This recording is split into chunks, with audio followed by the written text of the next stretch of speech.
కుటుంబ సంక్షేమ ఆరోగ్య సంరక్షణతో రక్తహీన రహిత జిల్లాగా కృష్ణా జిల్లా ఉపాధి హామీ పథకంలో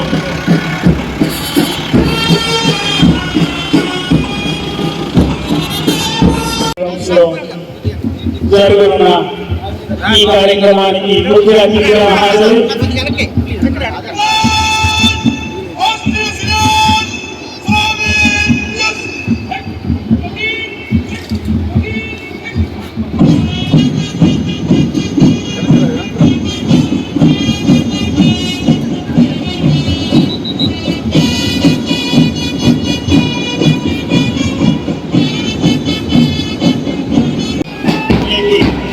అందరికీ వందనాన్ని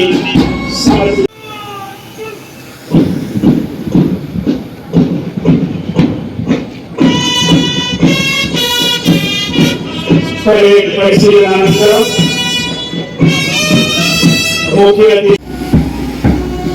గౌరవ వందనాన్ని సమర్పిస్తూ ఉన్నారు.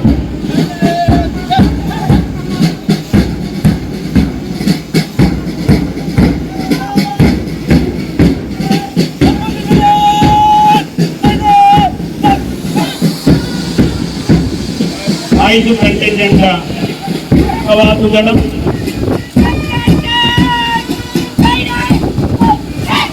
గౌరవ district superintendent of police Shri R Gangadhara Rao గారు తమ దిశ నిర్దేశంతో శక్తి దళాన్ని ఏర్పాటు చేయగా వారు సమర్పించిన గౌరవ వందనమిది. హోమ్ గార్డ్స్ కంపెనీ కమాండర్ సమర్పిస్తున్న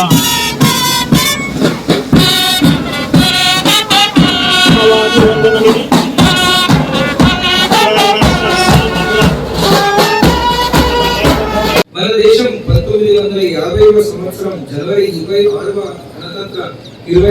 గణతంత్ర దేశంగా ఆవిర్భవించింది. మన భారత రాజ్యాంగం ప్రపంచంలోనే అతి పెద్ద లిఖిత రాజ్యాంగం. ఈ రాజ్యాంగం వల్లే ప్రజలు స్వేచ్ఛగా జీవించడానికి హక్కులు కల్పించబడ్డాయి. డాక్టర్ బిఆర్ అంబేద్కర్ రూపొందించిన భారత రాజ్యాంగంలో కల్పించిన హక్కులను మనం బాధ్యతగా కాపాడుకోవాలి. మన దేశం వ్యవసాయ, పారిశ్రామిక, సామాజిక, ఆర్థిక, శాస్త్ర, సాంకేతిక, సాంస్కృతిక, క్రీడలు తదితర అన్ని రంగాల్లో గణనీయమైన ప్రగతి సాధించింది. కృష్ణా జిల్లాకు ఎంతో ఘన చరిత్ర ఉంది. పాడి పంటలతో, వర్తక వాణిజ్యాలతో, సాహిత్య, సాంస్కృతిక రంగాల్లో గణనీయమైన పురోగతి సాధించింది. మనస్సులో స్వేచ్ఛ, మాటల్లో బలం, రక్తంలో స్వేచ్ఛత, ఆత్మలో ధర్మం, గుండెల్లో కుతూహలం కలుపుకొని స్వాతంత్రం కోసం పోరాడిన శ్రీ అయ్యదేవర కాళేశ్వరరావు, శ్రీ త్రిపురనేని రామస్వామి చౌదరి, డాక్టర్ భోగరాజు పట్టాభి సీతారామయ్య, శ్రీ రఘుపతి వెంకటరత్నం నాయుడు, శ్రీ తోట నరసయ్య నాయుడు వంటి మరెందరో మహానుభావులు మన జిల్లా వారే కావడం మనకెంతో గర్వకారణం. జాతీయ జెండా రూపశిల్పి శ్రీ పింగళి వెంకయ్య మన జిల్లా వాసే.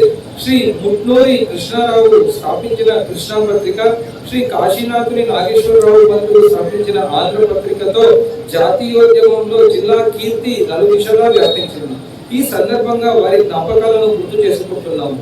గణతంత్ర రాజ్యాంగాన్ని అందించేందుకు ఎంతగానో శ్రమించిన మాన్యులను గుర్తు చేసుకుంటూ వారందరికీ పేరు పేరుగా నమస్కరిస్తూ మరోసారి గణతంత్ర దినోత్సవ శుభాకాంక్షలు తెలియజేస్తున్నాను.